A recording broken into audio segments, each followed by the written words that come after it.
And we are live. It is Sunday, June 21st, 2026. We are journeying through the Indies. Happy Father's Day, everyone. I'm a father. Jason here is a father. And, we're working even on the holidays. Oh, always work. Always working. That's correct. We are live. It is Sunday, June 21st, So how was your Father's 2026. Day, Matt? My What'd you Father's guys Day? do? Nothing actually. I actually worked. So my day job, I'm the director of IT for a company in Orlando, and I don't get days off. It's crazy. Between the work that I have to do, which is a lot of technical development work, infrastructure work, I also have to deal with anything that happens off hours. I have to deal with all the my. I have 4 employees under me, and all their problems are my problems. So Yep, been there's there. there's no time off. it's it's Been there, rough, done it. but it's Yep. it's rough. But when I knew it was going to be like that when I decided to go into IT, and I know what you signed up for, yeah. yeah, I know exactly what I signed up for. Yeah, and but how about yours? How was yours? Very low key. As you know, I'm still recovering from the knee surgery. Yep. Uh, my kids didn't have a chance to come out and sit on the couch with me. Yeah, But, we talked. I'm moving around a lot more, so that's that's good. good. Yeah, that's really good. I'll see. Yeah, I have plans with my son for there's this week. We'll see if we can get my daughter out to do anything. Yeah, one second. The Discord is video's a little off. Ah, there we go.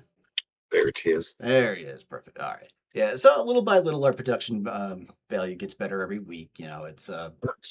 It's always an experiment and a work in progress. So, my green screen algorithms are finally getting a little bit better. Uh, There you go. there's a hopefully the audio problems are cleared up. I tried to use 2 mixing boards routing through each other. They're both USB mixing boards, and it Mhm. was a disaster. My audio sounded absolutely terrible, and there was such a bad delay because it was going through 2 mixing boards and digital instead of analog. So there was a delay in there, and it was bad. So I figured, the less variables, the better. So I'm not using any of the mixing boards anymore, and I'm actually using a microphone in my webcam that, for some reason, is better than this big, you know, camera that I bought specifically for recording and podcasting. It's better than this somehow. Huh? I'm sorry.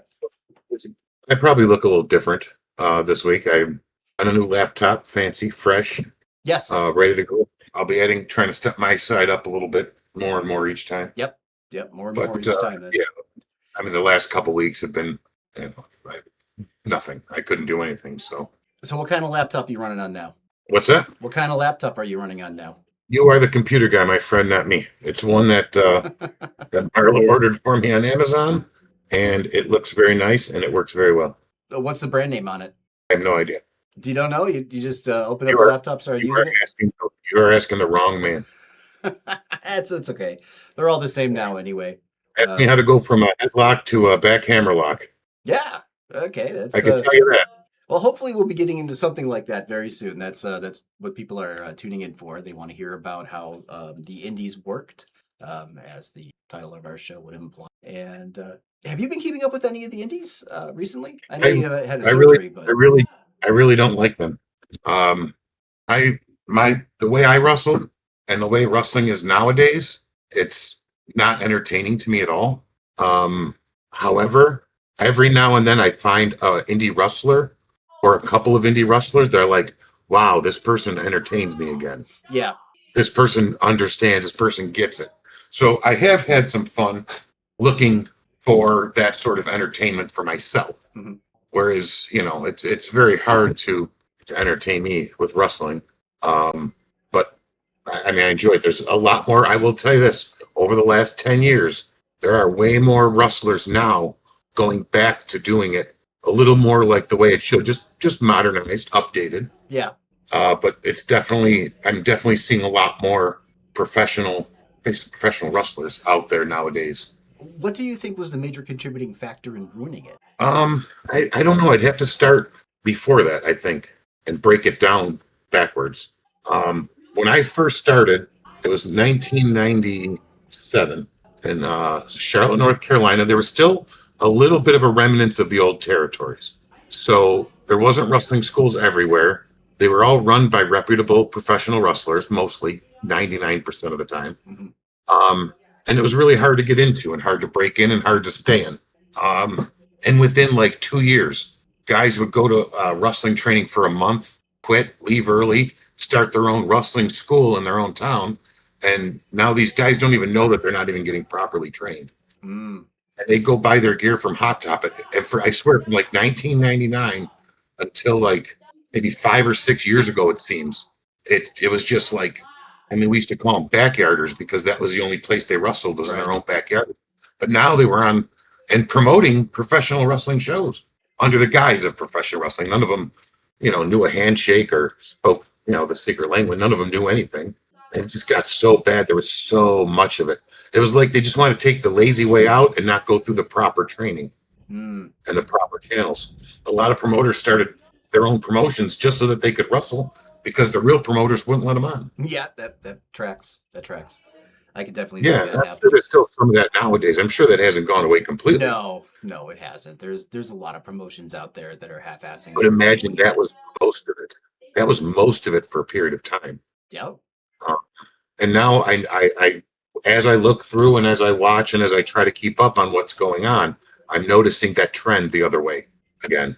And I can't, I don't, I'm not sure what could have caused that correction back into professional wrestling. Um, I don't know. It could be a multiple things. Do they actually sell wrestling gear at Hot Topic? No, they would just buy Hot Topic clothes and Oh, wear they're those just in. buying the clothes. I was gonna say, I thought that Hot Topic was just for the trendy goths or whatever came after goths, the emo. They would wear those fishnet stockings from there as their wrestling gear Jesus and their Christ! shoes and their regular shoes.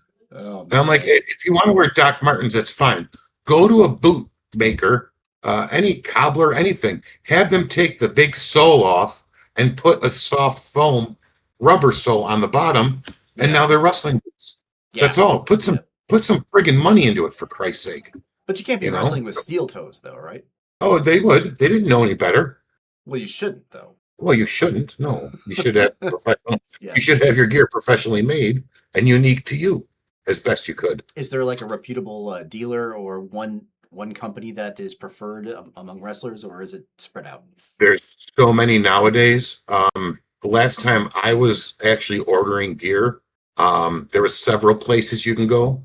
When I first got into wrestling, there was still the place. It was in somewhere around Columbus, Ohio, and it was the lady. It was R&S. Somebody out there listening will know this because this lady's been around for years, and she did all the WWF costumes. So going through her, of course, my one singlet cost me $450, Wow, but I could have worn that thing the entire 20 something years of my wrestling career. that's worth it then. It was amazing. And I got to go, I went there and I picked it up from her. And in her basement where she sews, she showed me like Tugboat's costume from when she made that.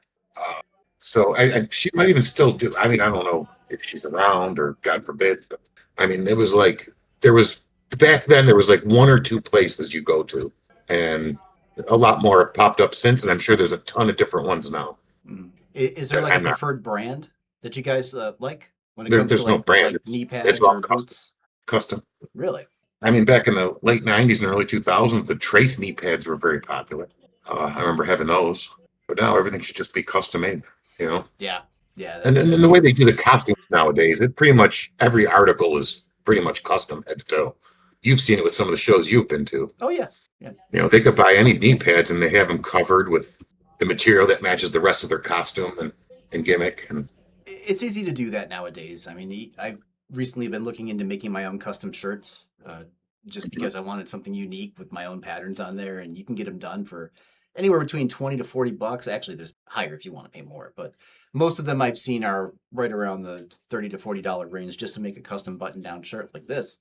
Although this one's not a custom made. This one's actually official Bills gear. Go Bills. This is our go Bill. year. This is our year. It's gonna happen. Josh Allen's gonna take us to the Super Bowl, and we're gonna bring home that Lombardi this year. It's gonna happen. It's happening. This is the year. Are you going to come up for that or are you going to stay down there in Florida? I managed to come up for one game last year. I'm hoping to come up for another game again. I made a promise that we were going to come up more often to visit and hopefully in the summertime and make it to some of the food festivals.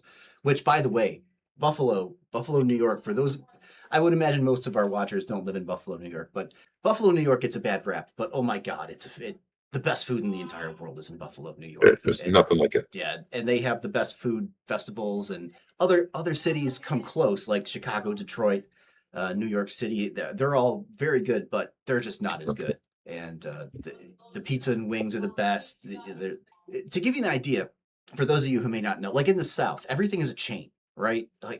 Like south of the Mason-Dixon line, like everything is just a chain in every major city. If a new restaurant's going up in your city, it's probably a chain. People from Buffalo hate chains. Chains come in, they're there for a couple months, and they go out of business. They're gone. A couple last, very few. Very few. Yeah. Good luck finding a Domino's pizzeria. Good luck finding a Pizza Hut. Papa John's is nowhere in Buffalo. It's insane. Yeah. It's gross. So yeah, right. But word of warning: if you visit Buffalo and if you go get yourself a great Buffalo pizza, like from Lenova or from Bocce Club, it's gonna ruin pizza for you for the rest of your life everywhere. Yeah, you will never look at it the same way again. Yeah, and I will die on that hill. It's not New York style pizza. It's its own style pizza. It's better. It's better. Yeah.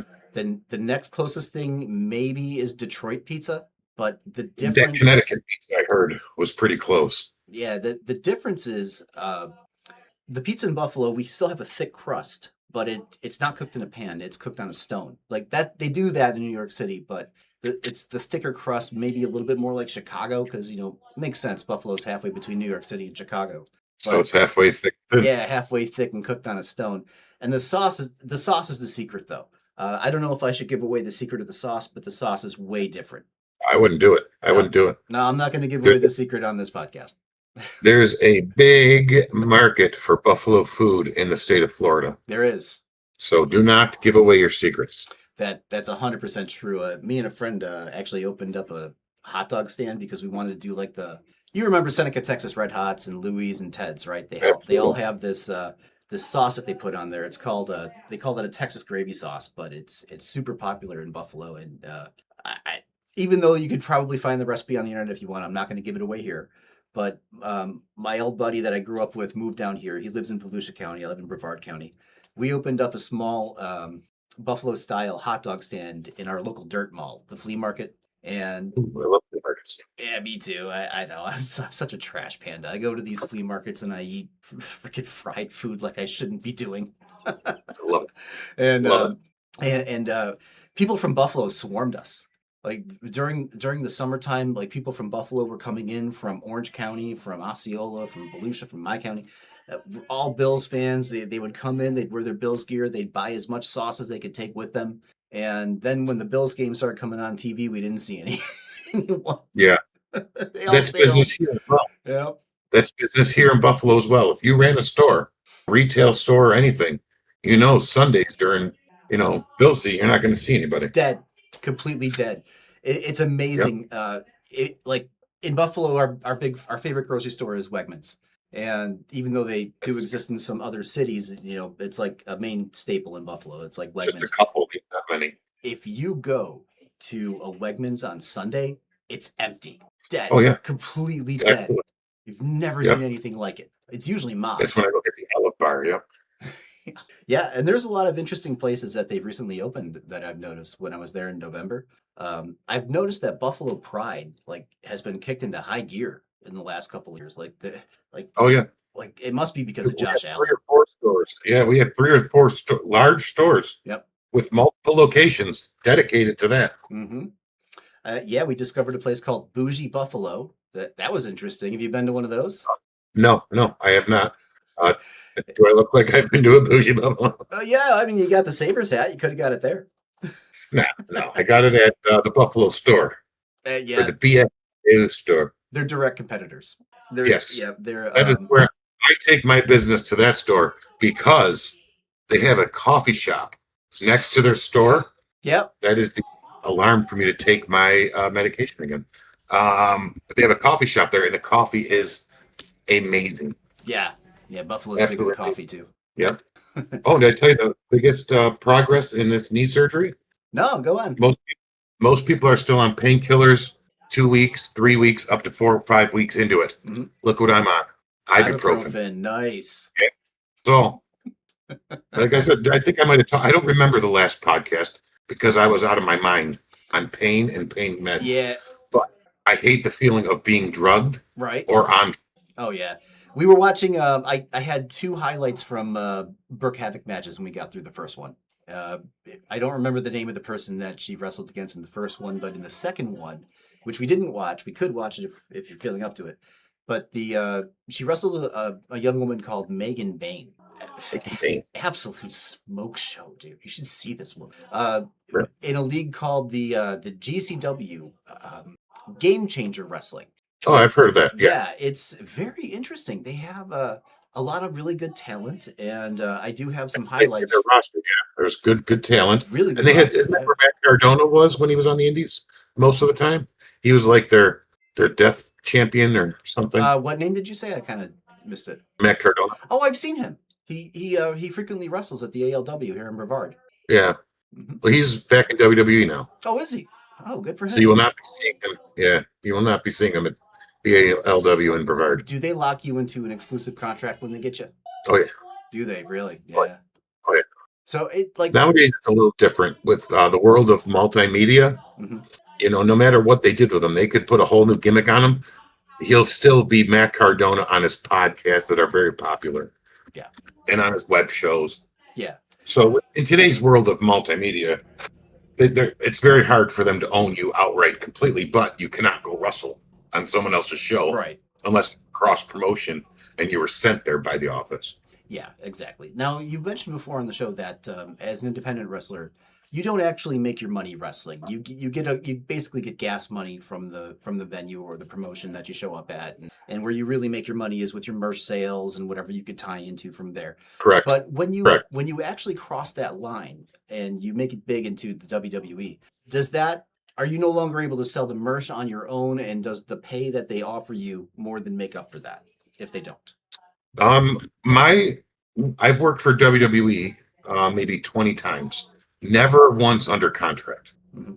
So I couldn't, even if I wrestled a dark match for the WWE, I couldn't go out and sell my merch in the arena. You know what I'm saying? Mhm. But I can go the next night to another indie show and sell my merch and wrestle as whoever I want because they only paid me per day, per diem they paid me. Mhm. But if you were to actually be locked into a contract, I mean, does the money make up for it, or? I would imagine it does. I mean, a lot of the people I know that have gone that route and had WWE contracts, we never really spoke much about that. I knew that they never sold their own stuff. It all sold through the company. And I remember, actually, I found out who the WWE locker room rat was one time. Some good friends of mine from the indie circuit signed with the WWE. And one of them got fined for not like wearing his gimmick in public or something like that at the airport. And he said somebody ratted him out to Johnny Ace, so they didn't know who. And I ended up seeing somebody rat somebody else out to Johnny Ace, like 3 people in a row. Like Johnny Ace literally sat him down and said, "What do you got?" And he goes, "This person did this, and this person did that, and this person did this, and this person did that." And I'm sitting there watching it. Like, I'm just a per diem guy. I shouldn't even be there. I'm in catering, trying to like eat breakfast. And I'm literally watching this. So I went right to my buddy Russ. And I'm like, "Dude, I found out who the rat is." And I told him he did not believe me. He's like, "There's no way in hell." And anybody listening wouldn't believe it either. But I saw it with my own eyes. Do they just take their word for it? Like they don't do any kind of verification that the thing that the alleged thing did or didn't happen? No, Johnny Ace was an asshole. And he would, if like, I watched him kick a guy out for having, what do they call it when you put like bleach in your hair and it's in streaks? Hair coloring, I guess. Yeah, whatever. The kid had a look going on the indies, and he kicked him out of his WWE tryout because he had that look. That's rough. Oh, but he wasn't even like, "Hey, listen, we're looking for a specific look. You don't match it. Let's take a look at you in the ring, see your moves, and don't do that to your hair again, okay?" No, he's like, "Your hair's stupid. You're outta here. Get the fuck out." Yeah, he's like, he swore to everything. Brutal. I'm like, what is wrong with these people? Oh, jeez. I have so many stories about getting in arguments with backstage management at WWE. So many. So what's the deal with the management structure in something like the WWE? How exactly does that work? Like I said, my experience is from 2006 to about 2010. Mm-hmm. That's all different now. Now it looks a lot better. There's a lot more production. There's a lot more, like what happened to that kid would not have. I don't think that would happen nowadays. That's good. Yeah, no, it definitely seems a lot better from what I watch from behind the scenes media. It's totally different. If you want to know what happened back then, I'll gladly sit here and tell you every horrible story about how big of jerks most of them are. Oh, people love stories like that. Oh man, I think the last 4 times I worked for WWE was nothing but fighting with them. Really? Just What, stupid. like 2010ish? Yeah, 2010 was the last one, and I don't even know if he still works there. I believe he did, but he got fired for something, for just being an asshole. Which he was actually a really cool guy. His name was Mark Carano, and you kind of had to go through him to get in a way, like in a talent relation kind of way. Mm-hmm. So he was a super cool guy in around 2006-ish when I first started working for WWE per diem here and there. Nicest guy, really cool. And then all of a sudden, I don't remember exactly what year, but you walk in, you're like, "Hey, Mark, how you doing?" He's, "Can't you see I'm talking to somebody?" Like, just wow, a totally different person. And I'm like, "Actually, you're standing there by yourself. Who the fuck are you talking to, Mark?" who are you talking to? I don't see anybody. Yeah. Then the one day he tells you, he'll be like, "Hey, as soon as you get to the building, come see me right away. I'll be in the office." I go, "Okay, Mark, you got it." I open the office door. I go, "Hey, Mark." He goes, "Can't you see I'm on the fucking phone?" And I look at him. I go, "How can I see that you're on the fucking phone? The door's shut. You told me to come in." Right.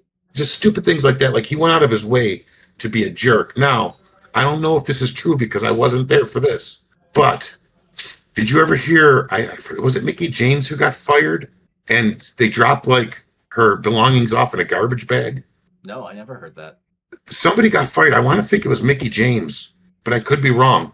But somebody got terminated from the company wrongfully, most likely, and they had some personal belongings somewhere at the arena or the studio or whatever, and they put them in a garbage bag and like dropped them out the door. That was Mark Carano. Yeah, that was Mark Carano. That's finally what got him fired. It's not the worst thing that I've ever heard, because I was once dismissed from a company and they kept my pizza cooker, which I'm still upset about to this day. I would be upset about that. Yeah. Was it Mark Carano? Did he get a job in IT all of a sudden? No. It was a company that's been circling the drain for quite a while. It's they basically hired me to solve a bunch of their last minute problems before kind of like riding the wave out until the company was ended. So they had a bunch of contracts where they had to deliver software that was essentially broken and hardware with firmware on it that was broken. And I come in and I fix the firmware on all their hardware, which means they were able to sell it again. And then I came in and I fixed the software that was all broken, which means they were able to sell it again. And after that, the owner was like a 70-year-old man, and he just didn't care. He didn't want to put anything else into the company. He just wanted to ride it until either the company was dead or he was. Until it was done. Yeah. Yeah. And then after I fix everything, he's like, "Well, you're expensive, so see you later." It's like, all right, well, I'm glad I was able to help you fix all your shit. It's like, what the hell, dude? Yeah. And they kept my pizza maker. I was actually expecting it. I just wasn't expecting it that soon, because I thought I had another 6 months because they entered into another contract, which they're probably not going to honor. And even though I knew that it was going to happen, so I was actually moonlighting and working for another job in Orlando, because I knew they were going to let me go as soon as everything was fixed. And when that happened, I called up my buddy at the other company and said, "Yep, it happened." And he goes, "All right, come in on Monday." So I literally had 5 minutes of unemployment. I was ready for it. Yeah. There you go. So yeah, that was fun. Good experience. But no, it wasn't that guy you were talking about. But I would have liked it if they put my pizza cooker in a garbage bag and left it out for me to come get it. Oh yeah. No, they just kept the pizza maker. They did. And I bet they use it too. I'm sure he would have.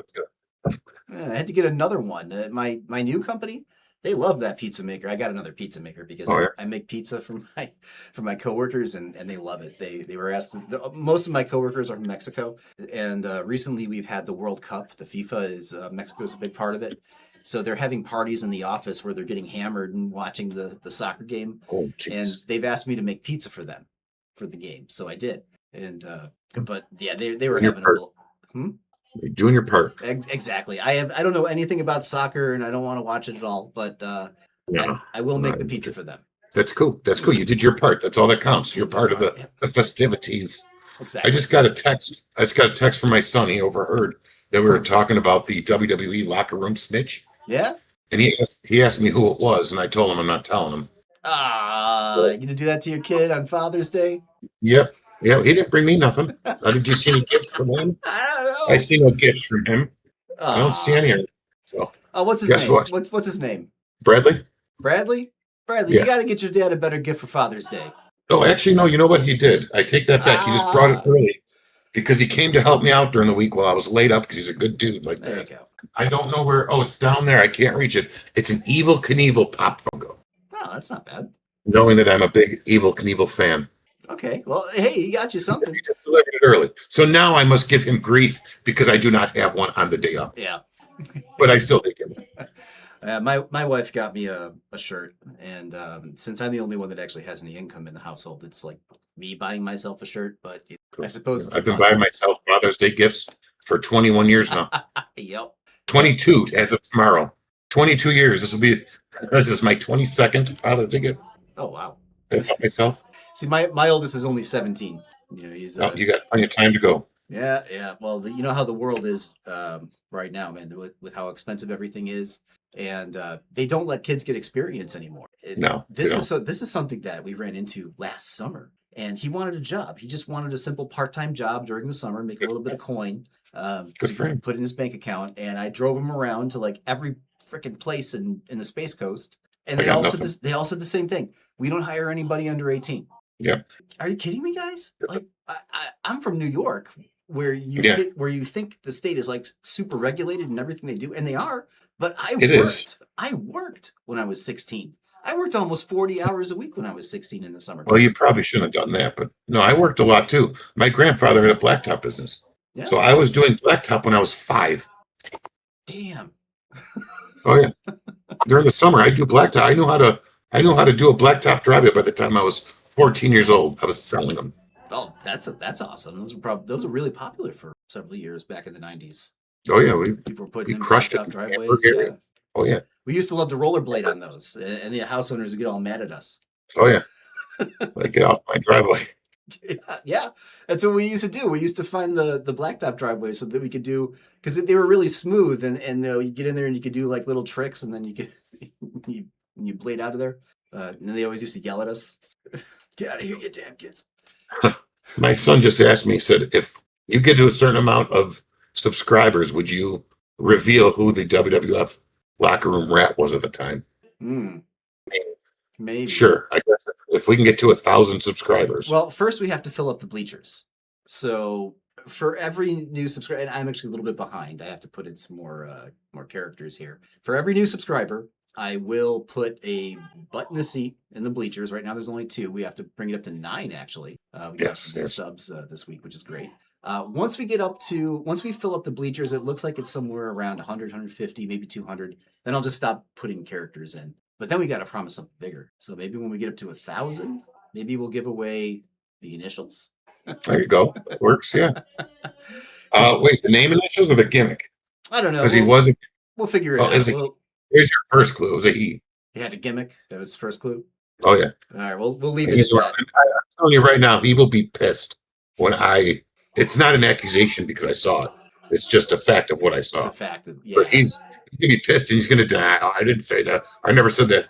Motherfucker, I was standing right there and I watched it. Do you know what would be great is if we can get him on the show. Like, get him mad first and then let him on the show to argue Yeah. his point. Yes. Exactly. Or bring him on the show like, hey, we're big fans. By the way, I saw you rat. By the way, you're a rat. You ratted out my friend Russ. The Highlanders are the same. Yeah. No, we have a running gag on one of the other shows that I do. And one of the other shows that I do is just there's no theme to it. It's just 3 guys right around our age, all grew up together, and we just BS and make fun of each other. And one of them, he want we used to do a podcast like 15 years ago, and part of the hook of the podcast was we had a live call-in number. There were a lot less rules back then on what you could and couldn't say when you were streaming. So you didn't really have to worry so much about what somebody said when they called up. You obviously can't do that now with YouTube because, what if somebody calls up, you answer, and they just say every word that'll get you kicked off the show and your show banned. Oh, yeah. Quick. So that's why we don't do it. So he's trying to be a smartass, and he starts to give out his phone number, and then we just stop him from giving out his phone number. But last time we let him start, and he gave away his area code, and he saw that the rest of us were just going to keep quiet and let him give out his number. No, We were going to give him the rope to hang himself to find out why exactly you shouldn't give away your private phone number on the internet. you guys missed your cue. Well, he didn't get through it, and then we said, "How about this? Every single week, we're gonna somehow work a number into the show. The fans already know the first three numbers, his area code.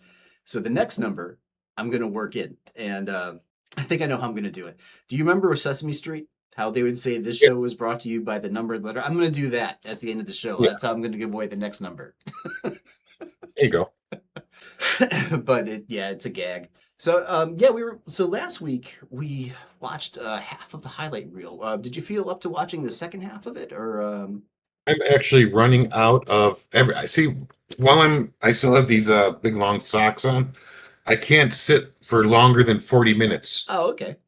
There's a threat of blood clots. Oh shit. Yeah, you're right. You're So right at I'm that. about at my limit. I did want to tell you the one story. Okay. As you know, I have the toy business, Retro World Toys, and I do the toy of the day video, and I did a video the other day on a very rare Sergeant Slaughter action figure, and at the end, I plugged our podcast and I said, if you want to hear a really cool story about me and the Sarge in a wrestling locker room, tune into the podcast. So we'll see how many people. That's where a couple of those numbers jumped up from, Mm. and we'll see if they do tune in to listen. But if you'd like, I can commence with the story Yeah, go for it. and how cool it is. It's not just like this happened, ha ha ha, very funny. There's more backstory to this. So growing up as a kid, my two favorite things in the world were professional wrestling, obviously, and GI Joe. I'm a huge GI Joe fan. As you can see, I got the Cobra logo tattooed on my arm. You see all behind me, that's all GI Joe collectibles. Nice. GI Joes all over the place, everywhere. So obviously, my favorite GI Joe, Sergeant Slaughter. My favorite wrestler, guess who? Sergeant Slaughter. Sergeant Slaughter. In my childhood, Right. Sergeant Slaughter. So now I was working for WWE, like I said, 2006, 2007. Sarge was backstage management. So I've met him 10 times, 20 times. Just call him Sarge. Hey, Sarge, how you doing? Hey, Jay, how you doing? Just whatever the job was that day, or just how are you doing? For some reason, being in the professional environment with him, I never quite got the grasp of the Sergeant Slaughter I love as the GI Joe as well. Right. He was just Sarge, the backstage manager who was cool, and I talked to him. And a couple years later, we were doing an indie show, actually not far from where I live now, in a nice ice rink out here, sold out thanks to me and Sergeant Slaughter. Sarge comes in. I go, "Hey, Sarge, nice to see you." He goes, "Hey, man, how you doing? How you been?" I told him how I've been. Blah blah blah. Shit about it. Nice to see you. So I'm at a table and I have my bag out, bags open, taking my boots out, taking my gear out. Sarge sits up next to me and does the same thing. Opens up his bag, starts taking his stuff out. So we're gonna get dressed. So I take off my shirt, and the first thing over there, my Cobra logo on my arm, GI Joe's mortal enemy. Right. So I took it off and I'm going to my bag. I'm not thinking about anything. And all of a sudden I hear from behind me that Sergeant Slaughter voice here, Cobra. And my eyes got so big.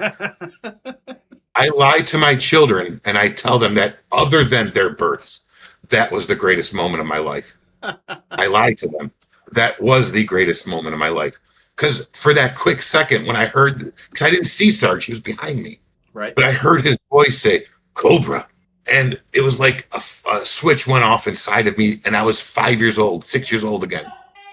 And it was the greatest moment of my entire life. Then I had to turn around and explain, no, Sarge, you see, I love G.I. Joe. I love Sergeant Slaughter. I love Cobra. Just cool. I'm just trying to be cool. So, but yeah, so just that quick moment of hearing that voice, even though I've talked to him 30 times at this point, I never put the two, I mean, I knew it was him, but I never put it really together until he said it. Like Sergeant Slaughter, the G.I. Joe.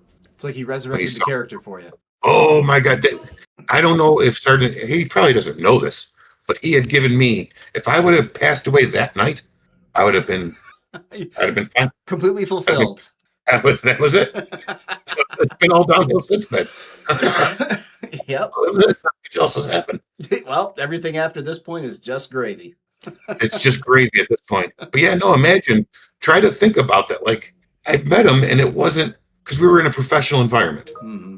So I never really associated him with that G.I. Joe and that rustler that I loved as a kid.